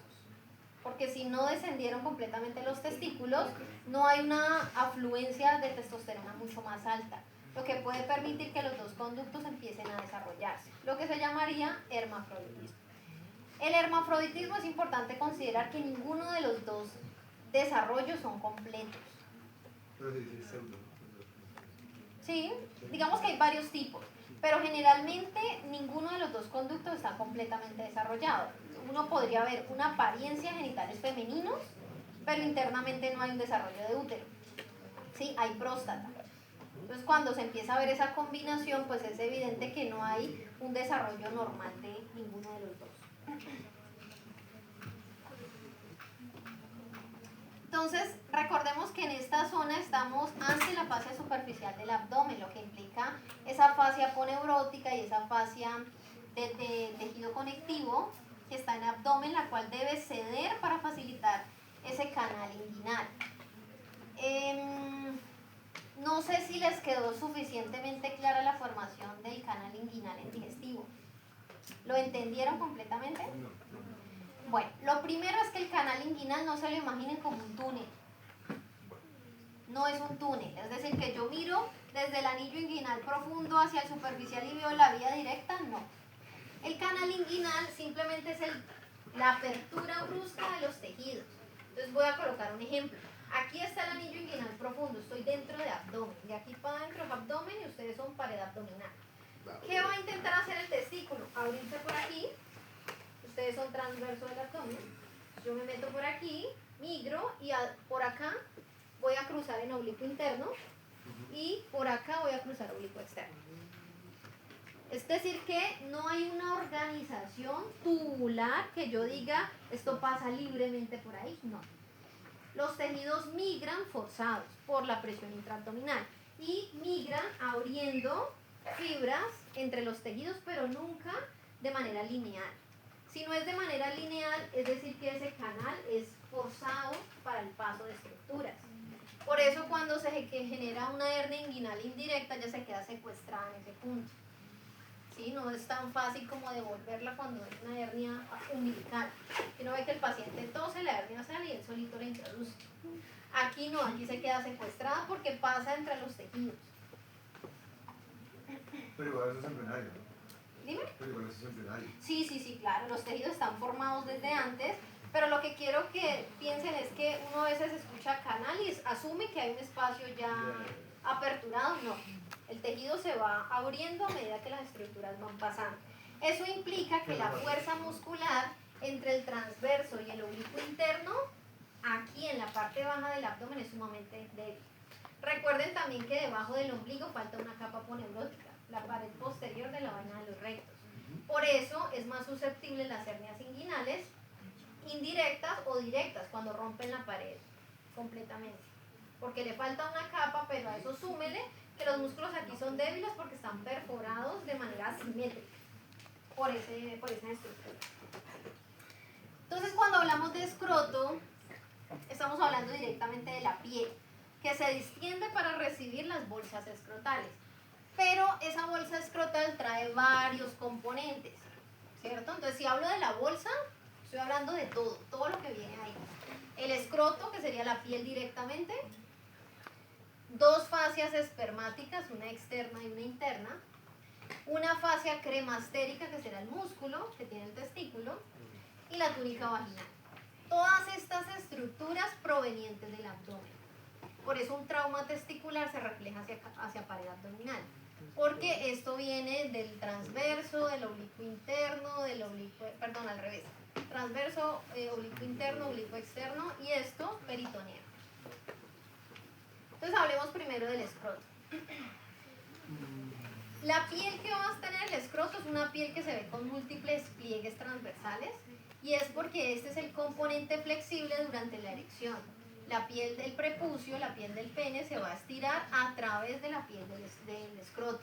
Eso va a implicar también que hay un rafé. El rafé es este centro, este tabique aponeurótico que ayuda a separar las dos bolsas escrotales. ¿Qué quiere decir esto? Que difícilmente los testículos podrían estrangularse entre ellos, pero sí de manera individual. Por eso el soporte que utilicen en su ropa interior es importante. Pero ¿a qué capa corresponde el tabique? El tabique corresponde a la capa aponeurótica que tiene la piel, a eso se le llama la túnica dartos, es como el tejido subcutáneo. Pero en la otra clasificación, ajá. No, en histología preguntar eso. No, a lo que dijiste ahorita, en la diapositiva anterior. O sea, ¿pertenece a alguna de la otra? Escroto, hace parte del escroto. Aquí, con escroto estamos hablando de túnica dartos, porque la túnica dartos es el tejido subcutáneo de la piel, el mismo escroto. Entonces míralo acá, está la piel que estamos diciendo que tiene unas características flexibles, que mantiene unos pliegues transversos, tiene folículos pilosos, folículos sebáceos, glándulas sebáceas, y está marcado por el rafé escrotal, que está enmarcado por el tabique escrotal. Ese tabique es el que forma el espacio para cada testículo. Entonces, viene formado de la túnica dartos y observe muy bien que es el aparato suspensor. Si ustedes han notado, los boxers traen una forma para el escroto. Pues esa forma debe tener algo de tensión. Si usted acostumbra a utilizar ropa interior holgada, sepa que esa túnica dartos la está dando toda. Pero no se olvide que los genitales van suspendidos en gravedad. Eso quiere decir que con el tiempo van perdiendo esa suspensión. Solo les digo, ¿no? Profe, disculpe, estaba preguntando cuando de pronto entendimos la respuesta. El escroto es la piel escrotal. Sí. Y ese tabique escrotal está hecho por piel escrotal? No por la piel, por la túnica dartos, que es como el tejido subcutáneo de la piel. Ok. Es un tejido que viene inmerso, viene adherido completamente a la piel. Como una capa membranosa, pero en esa región subcutánea. Pero no alcanza a ser ninguna la fascia. No, todavía no. Entonces, desde aquí se le da el espacio, se separan las bolsas escrotales y se le genera un tabique para que no haya estrangulamiento bilateral. ¿A dónde se pega ya el tabique? El tabique se fija a la raíz del pene. ¿Pero qué tejido es? Esto es cuerpo esponjoso. Al Al esponjoso cuerpo directamente. esponjoso. Listo. Aquí también que debemos considerar que el testículo del lado izquierdo es más largo. Y esa es una característica anatómica desde el conducto deferente y la vena testicular del lado izquierdo. ¿Qué va a condicionar eso? Pues que los testículos, me voy a adelantar por acá, mírenlo aquí, el testículo izquierdo es mucho más susceptible a sufrir de varicocele. La varicocele es la deformación de las paredes venosas del componente anterior, que es de la vena testicular. Esa vena testicular que vamos a ver en forma de red, porque forma algo que se llama el plexo pampiniforme. Ella forma una red cubriendo la arteria testicular para bajar la temperatura en el testículo. Eso hace que la presión que se dé en el testículo pueda llegar a ser muy alta. Y como es mucho más largo, pues tiene mayor gravedad. A eso súmele que cuando hace el drenaje testicular, ella decide drenar en la vena renal del lado izquierdo, es decir, mucho más larga, pero además lo hace a 90 grados, lo que disminuye las probabilidades de un drenaje efectivo, muy diferente a la vena testicular del lado derecho, que lo hace sobre la vena cava inferior y lo hace con un ángulo menor a 90, eso es más efectivo que esto. ¿Quién diseñó ese testículo? Pobrecito. La mayoría de los hombres tienden a generar varicocele del lado izquierdo, pero es importante considerar que si esto no se repara, pues la varicocele puede también generarse en el lado derecho. Y en últimas, digamos que siendo muy grave, pues puede inhabilitar toda la unidad fértil. Ahora sí vámonos para las capas internas. Entonces tenemos una fascia espermática externa. Esta es la que va a estar justo, miren aquí la piel, la túnica dartos que viene adherida a la piel, y esta que se ve transparente vendría siendo la fascia espermática externa. ¿De dónde proviene esa fascia espermática externa? De la aponeurosis del músculo oblicuo externo. Digamos que es la prolongación de esa aponeurosis. Del oblicuo externo, ¿no? Del oblicuo externo. La aponeurosis del oblicuo externo. Va a rodear obviamente todo el testículo. Miren que aquí ya están abiertas todas las capas. Este sería el epidídimo y esto sería la túnica vaginal desde la afuera, no está abierta. Está todavía, mentira, ya está abierta. Sí. Esta sería la capa parietal, esta sería la visceral. ¿Pero tú sacas tejido tendinoso? Porque si viene de la aponeurosis, la fascia espermática externa. Lo que pasa es que una aponeurosis es un tendón aplanado. Pero cuando él se prolonga y lo estira hacia el canal inguinal se lleva un componente muy delgadito, entonces aquí se le llama fascia. Por ejemplo, el disecar un testículo es sumamente complejo, porque las fascias son muy delgaditas y tú te las puedes llevar muy fácilmente. Ya. Entonces ya no se considera aponeurosis porque no está tan engrosada, sino que está sumamente debilitada, delgada. Después aparece la fascia cremastérica. Y esa fascia viene con un componente muscular. Acuérdense que el músculo cremaster son las fibras musculares que se prolongan del músculo oblicuo interno. El oblicuo interno alcanza a prolongar unas fibras musculares, pero miren que son muy escasas. Esas fibras musculares tienen una respuesta protectiva en el testículo ante el frío o ante el trauma, y lo que hacen es ascender el testículo en un movimiento muy sutil. De hecho, cuando tenemos pacientes con lesiones neurológicas por debajo de T12, hay que evaluar el reflejo cremasteriano, mucho más fácil de evidenciar en hombres que en mujeres.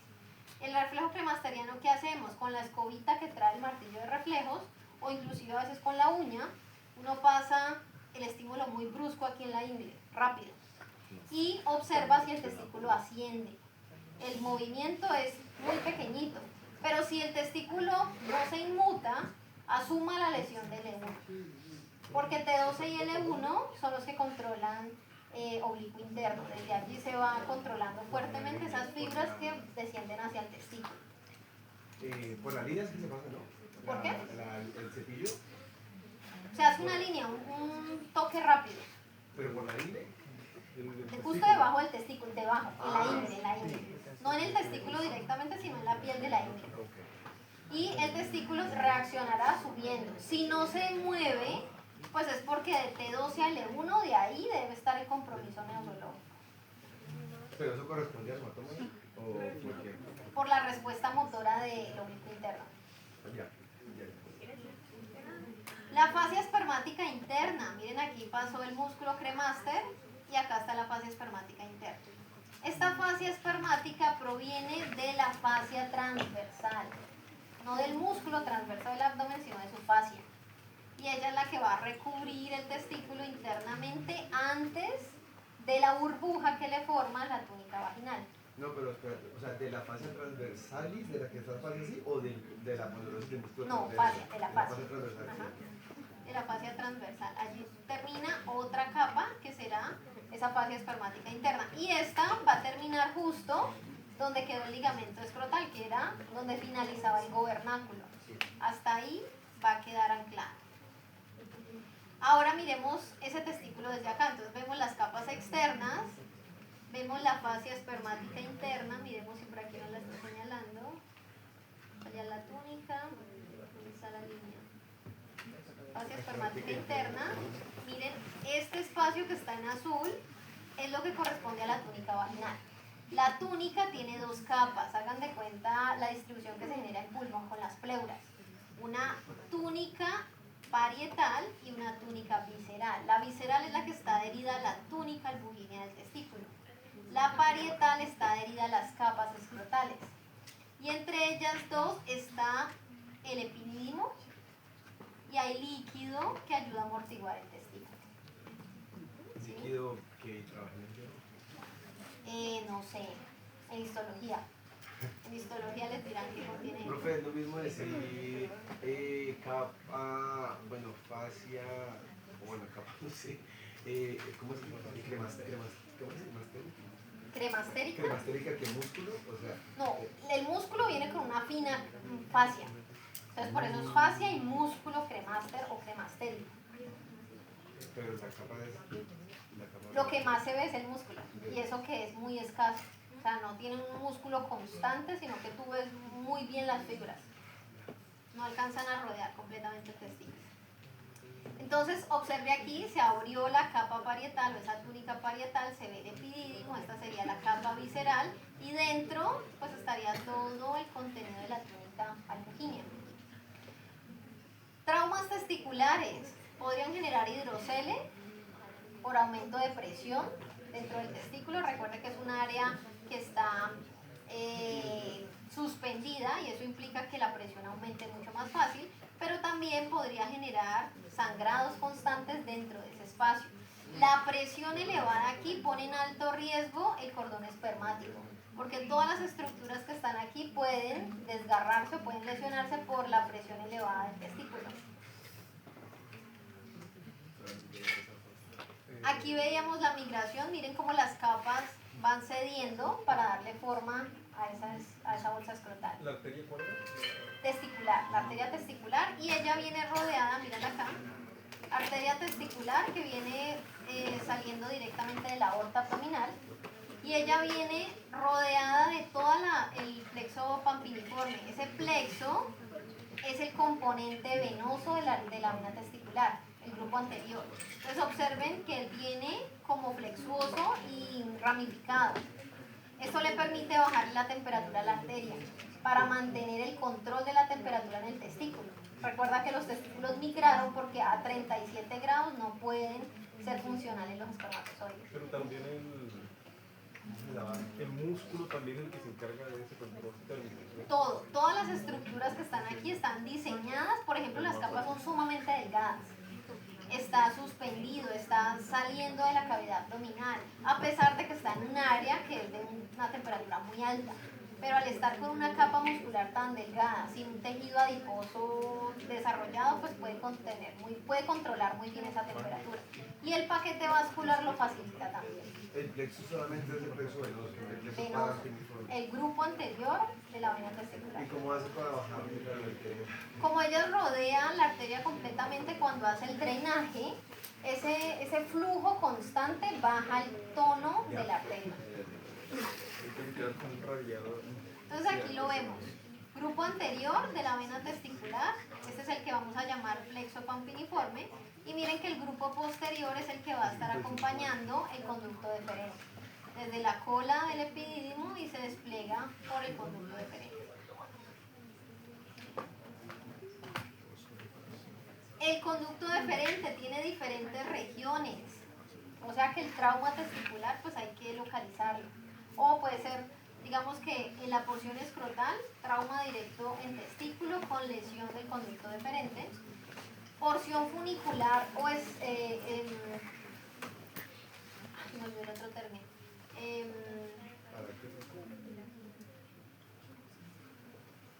el funículo espermático es el mismo cordón espermático, ¿sí? Entonces, porción funicular o espermática sería la misma. Esta básicamente está asociada a la raíz del pene. La porción inguinal, fracturas del ramo superior del pubis, usualmente lesionan conducto deferente. Y ya la porción pélvica pues se encuentra dentro de la pelvis, rodeando por encima y lateralmente la vejiga. Observen que ese conducto deferente va a terminar conectándose con las vesículas seminales. Las vesículas seminales van a tener una función de glándula y de vesícula al mismo tiempo. Es decir, ellas producen el líquido pero al mismo tiempo lo almacenan. Ese líquido que va a ayudar a controlar el pH de la uretra. Y este conducto deferente pues es el que le coloca la función espermática directamente. Ese conducto deferente, como va en flujo retrógrado, necesita peristaltismo. Va desde los testículos hacia la pelvis, necesita tener un control muscular en su capa para poder llevar los espermatozoides hasta la parte posterior de la vejiga. Mírenlo acá. Entonces aquí los podemos observar. Esto sería vejiga, esta sería la próstata, este sería el recto, y miren las vesículas. Generalmente ellas están enrolladas y ellas lo que hacen es recibir ese contenido del conducto deferente, juntarlo con el líquido seminal, y ese líquido seminal es el que ayudará a conformar parte del semen. Hasta aquí no hay semen todavía, hay líquido seminal con espermatozoides. Por eso, digamos que así no se dé la eyaculación, ese líquido seminal ya puede traer espermatozoides. Porque aquí falta todavía el líquido prostático. ¿Qué hace la glándula seminal? Ella aporta alrededor del 70% del semen. Eso quiere decir un contenido alto en, digamos que es energía y función protectiva para los espermatozoides. ¿En qué sentido? Usualmente hablamos de una vida útil aproximada de 72 horas de ese espermatozoide. En 72 horas puede estar haciendo estragos. Pero también es importante la protección que traiga ese líquido. ¿Protección en qué sentido? La uretra, tanto masculina como el canal vaginal, tienen un pH extremadamente ácido. Lo que quiere decir que si ese líquido y el líquido prostático no están en el semen, es posible que esos espermatozoides se mueran antes de tiempo. Y obviamente lleva una gran cantidad de energía para esos espermatozoides. ¿Dónde van a desembocar? Mire aquí el conducto deferente, mire la vesícula seminal y aquí se forma el conducto eyaculador. Los conductos eyaculadores están perforando la próstata, están dentro de la próstata, o sea que no son visibles directamente. Esos conductos es donde ellos están conectados justo para aparecer aquí, estos dos orificios, ay, se me perdieron, aquí, ¿listo? Donde se van a abrir, ¿en qué parte? En la uretra prostática, la porción de la uretra que cruza directamente la próstata. Este va a ser un factor importante, por ejemplo, cuando lo relacionemos con prostatectomías. Los que miraron esa fascia endopélvica en los hombres, ¿qué pasa con esa fascia que recubre la próstata y la separa del recto? ¿Qué pasa cuando se retira completamente la próstata? Porque me puede generar problemas urinarios y problemas eréctiles. Pero el tubo azul grande que estamos viendo es uretra. Uretra. Ah, La porción conexión prostática. ya es abertura de los conductos eyaculadores. Exacto, los conductos eyaculadores están perforando el cuerpo de la próstata desde atrás y se abren dentro de la uretra cuando ya está atravesando O la sea que próstata. antes de la próstata no se unen estos conductos, ni uretra con los conductos. No, Ahí es el en la punto de uretra unión. prostática es donde se forma el semen. Antes, líquido seminal con espermatozoides. En uretra prostática. Aquí Ya. es donde se mezcla todo.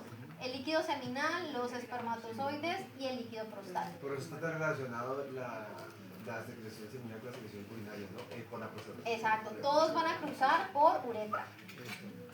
Luego, cuando usted mencionaba que la mayoría de los hombres desarrollan varicocele en el testículo izquierdo, ¿eso a qué edad o qué? Digamos que hay una alta predisposición desde la parte anatómica, ¿cierto? Entonces uno podría ver, por ejemplo, que en los exámenes para la libreta militar, ¿La mayoría tiene? la mayoría salen con varicocele. O sea, en la palpación física me da una hipótesis. Yo palpo testículo y yo percibo estructuras vasculares mal desarrolladas, muy grandes. ¿Cómo lo confirmo? Con ecografía. La ecografía es la que te confirma la varicocele. Entonces uno encuentra muchos jóvenes, no sé, de 16, 17 años, no tienen síntomas, pero ya la estructura vascular está deteriorada. Ya cuando hay síntomas es porque la presión dentro de ese testículo es muy alta. Pero si ya hay síntomas hay que corregirlos. ¿Y el síntoma qué es, dolor? Dolor al caminar, al sentarse, dolor durante las relaciones sexuales, inflamación posiblemente, si estamos hablando de... Profe, pero eso no daba como, pues, como por hacer mal o ejecutar mal un ejercicio, no era así. No, porque lo que pasa es que esa zona podría confundirse mucho con una hernia inguinal. O una torsión. Entonces, si yo estoy haciendo... No, la torsión testicular no creo que se confunda, ese dolor se le trepa hasta el cuello, seguramente. Pero en el caso de una hernia inguinal, tú vas a percibir el dolorcito ahí mismo. Está justo entre la finalización del abdomen y la ingle. Y podría confundirse. Una hernia inguinal, acuérdate que la hernia inguinal en los hombres desciende hacia el escroto en últimas porque va comunicando ese canal. Pero entonces, ¿cuál sería la preocupación? La condición anatómica es el 80%. Y a eso súmele traumas directos, mecanismos de vacío. Digamos que a usted le encanta irse a saltar de los puentes 10 veces en el año. Esa presión elevada puede elevar la presión de esas venas porque están en suspensión. Traumatismos frecuentes. Montar a caballo, por ejemplo. Debilita piso pélvico en mujeres y en hombres aumenta el microtraumatismo testicular. Pequeño, pero si es muy constante puede aumentar la severidad. También. Tú ves, por ejemplo, que dependiendo de la altura tienen que agarrarse genitales. En algunos casos. Profe, y así como en caballo montar en moto también. Si hay terreno irregular o caes completamente en huecos o no amortiguas, No, pero el hecho de que sea velocidad, constante tipo todos los días, debilita piso pélvico. así sea carretera normal. Debilita piso pélvico. Listo, entonces. Ahí ya pasamos próstata.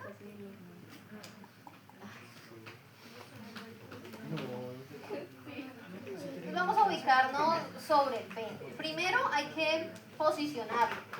Cara dorsal es la cara que se continúa hacia el abdomen. ¿Por qué dorsal? Porque la posición anatómica del pene es en erección. Entonces esta será la cara dorsal, esta será la cara ventral o escrotal. La raíz, miren aquí, fijo completamente a la membrana, a los músculos de la región urogenital y a la membrana perineal. Aquí está fijándose cuerpo cavernoso, el cuerpo esponjoso. Miren la uretra atravesando completamente el cuerpo esponjoso y el glande que corresponde al cuerpo esponjoso. ¿Qué podemos observar aquí para darle esa forma de curvatura al pene? El ligamento suspensorio. Miren la fijación que se da desde la articulación de la sínfisis del pubis para ayudar a sostener el primer componente de la cara dorsal del pene, lo que ayuda a conformar la curvatura que tiene tanto la uretra como los cuerpos eréctiles. ¿Qué es eso que parece como como color perla y una bolita blanca? No. Esto. Sí, es Glándulas bulbo-uretrales. Ellas son las encargadas de limpiar el pH de la uretra después de de la eyaculación o de la de eliminar orina. la Siempre. vesícula es de aquellos huecos con el nervio. Estas son las vesículas seminales, esta es la próstata, este es el conducto eyaculador y estas se van a llamar glándulas bulbo-uretrales. El músculo ese, el músculo esponjoso que está justo por debajo de la glándula anterior. No, ya, la anterior. Este que está aquí. Bulbo esponjoso. Ajá. Ese es el bulbo esponjoso. Entonces observen aquí este gráfico. Vemos la membrana perineal, vemos los cuerpos cavernosos uniéndose en línea media sobre la cara dorsal del pene. Vemos el bulbo del cuerpo esponjoso, el ensanchamiento donde están las glándulas bulbouretrales, por eso su nombre, y la perforación de la uretra. Hay una condición geniturinaria que se llama... Ay, se me olvidó. Bueno, es un mal posicionamiento uretral y encontramos muchos niños que nacen y la uretra no está bien posicionada. ¿Qué quiere decir? La uretra tiene que perforar el orificio externo. El orificio externo de la uretra tiene que estar en el vértice del glande. Pero encontramos niños donde la uretra perfora el bulbo y queda justo entre los testículos y el pene. O perfora cualquier región del cuerpo del pene. Pero si tiene hipospadias. si tiene la uretra. Sí la tiene, pero hay que reconstruirla. Porque si ella está ubicada en otro lugar, aumenta la predisposición a infecciones. Entonces son niños que antes de los 6 meses hay que hacer se le llama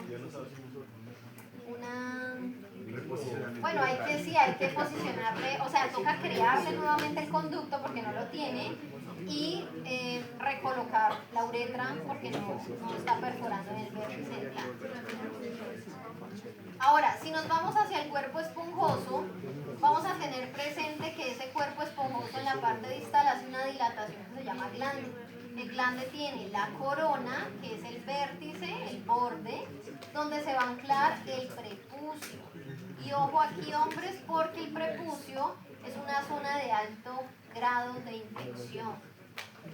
Como es la zona donde la piel se recoge, la piel del pene, pues, y queda, digamos que esos pliegues del prepucio, pues usualmente con la manipulación directa cuando van al baño o inclusive el sudor que puede quedar acumulado en esta zona, se genera con mucha frecuencia balanitis. La balanitis es el enrojecimiento de esta zona causado por hongos o bacterias que quedan acumulados en esta zona. Y obviamente durante las relaciones sexuales sin preservativo, pues la infección pasa directamente a la mujer.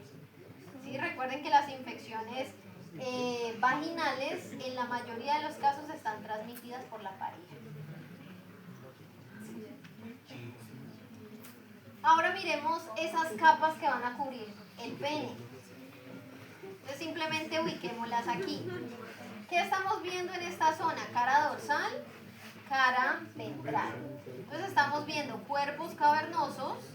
Los cuerpos cavernosos vienen con arterias, uno en cada una, las arterias profundas del pene. Viene el cuerpo esponjoso abajo, mírenlo aquí, con la uretra. Durante la erección la uretra se colapsa. Y miren que arriba queda el paquete vascular, lo que van a hacer las venas dorsales, que van a ayudar a controlar la presión durante la erección. ¿Qué vamos a encontrar? Una piel delgada, móvil, similar a la de los testículos, pero en este caso es una piel que conserva la forma del cuerpo del pene. Tiene también una túnica de artos, que en este caso pues le va a ayudar a generar ese tejido subcutáneo y que la piel se mantenga lo más firme posible al cuerpo del pene. Y aquí no vamos a hablar de fascias espermáticas, sino fascias superficial y profunda. La fascia superficial, principalmente tejido conectivo laxo. ¿Eso qué quiere decir? Facilita el deslizamiento del prepucio. Es lo mismo que tejido conectivo areolar. No, cuando estamos hablando de tejido conectivo areolar ya estamos hablando de estas capas musculares que ayudan a mantener la firmeza o la forma del tejido, que se adhiera completamente a la forma del cuerpo del pene. Entonces, porque es que no es superficial en la Mírala acá. ¿es la misma dato? Viene adherida a ella. La fascia profunda es un tejido conectivo fibroso que le da cierto grado de resistencia al cuerpo del pene. Y lo más importante, la túnica albuginea. La túnica albuginea, obsérvela aquí, es lo que está rodeando los cuerpos eréctiles. Entonces, ¿qué sucede? La túnica albuginea es esa membrana protectiva del pene durante la erección. Generalmente cuando está en reposo, o más bien durante la erección, la túnica albuginea se adelgaza alrededor de 4 o 5 veces su grosor natural. Lo que quiere decir que el pene es altamente vulnerable durante la erección. Y por eso la mayoría de traumatismos o de lesiones cavernosas, lo que conocemos comúnmente como fractura de pene, se dan durante 3 mecanismos principales. 1, traumatismo con la pelvis de la pareja. 2, manipulación directa. Y 3, caerse de la cama en la madrugada. Está catalogado como una de las principales causas. Dos preguntas. ¿Es esposo es cuerpo eréctil o no es cuerpo eréctil? También es cuerpo eréctil, sí, señor. Segunda pregunta. ¿Albuginea recubre con esposo? No. Sí, porque la fractura, lo que pasa es que le deja una capa exclusiva. Porque acuérdate que los dos cavernosos forman un surco intercavernoso. Entonces le deja una capa adicional al esponjoso. De hecho, cuando hay fracturas de cuerpos cavernosos y el traumatismo es muy agresivo, puede romper la uretra. Entonces, digamos que la valoración ante las rupturas de los cuerpos cavernosos se da dependiendo si hay sangrado o no. Si hay deformidad, hematoma, dolor, tumefacción, pues uno asocia directamente cuerpos cavernosos. Generalmente el izquierdo, por la proyección que tiene, es el más vulnerable a fracturarse. Pero si el traumatismo es muy violento, también puede romper el cuerpo esponjoso y con ella rompe la uretra. O sea que el paciente además tiene sangrado por uretra. Con la próstata, ¿qué podemos mencionar aquí? Y es importante considerar que es una glándula fibromuscular. Lo que quiere decir que con el tiempo aumenta su condición fibrosa. Por eso es que hombres después de los 40 años, esa glándula en todos los hombres va a involucionar. Es decir, se va a volver mucho más fibrosa y hay que vigilar ese grado de fibrosis. Por eso, digamos que el tacto rectal, hay que evaluar que crezca, sí va a crecer, pero ¿cómo lo está haciendo? Si es un crecimiento asimétrico, pues es de sospecha clínica. Si es un crecimiento simétrico, pues estaría generando su fibrosis normal. Eso también implica, por ejemplo, que en esos casos de neoplasias, pues miren que la uretra será la que quede allí en riesgo de presión. Por eso las personas, los hombres que tienen problemas en uretra también pueden presentar incontinencia urinaria o cistitis o pueden presentar diferentes condiciones urinarias asociadas a que la presión entre la vejiga y la uretra se altera.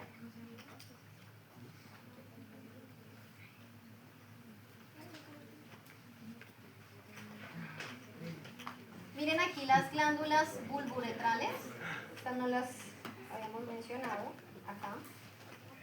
Ellas lo que van a hacer es ubicarse en ese plano muscular, en el piso pélvico, y van a drenar sobre el bulbo del pene.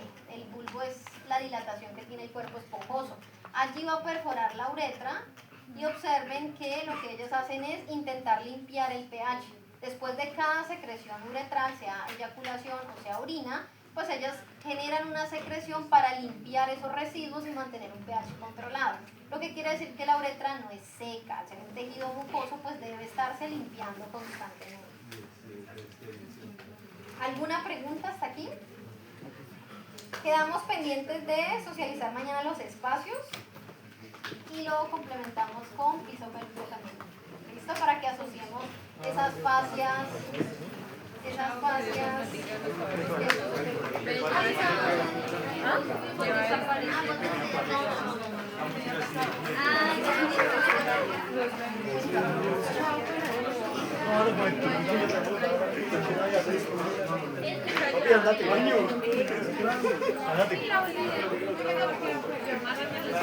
Era un falso,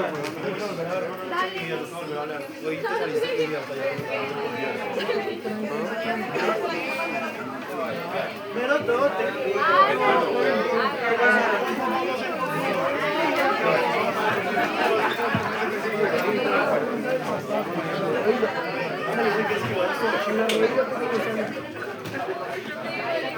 Estefan, ve, cargaron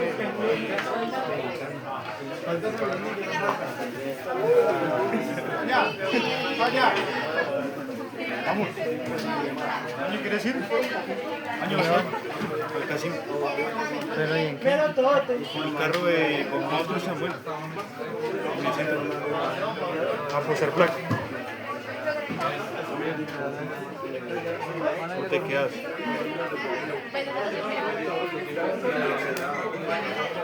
Si no, quédate pues.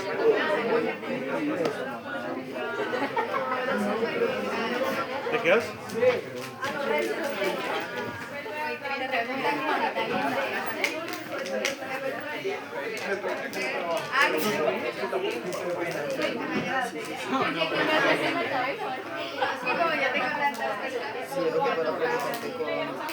¿Cuánto está el coro de la corte?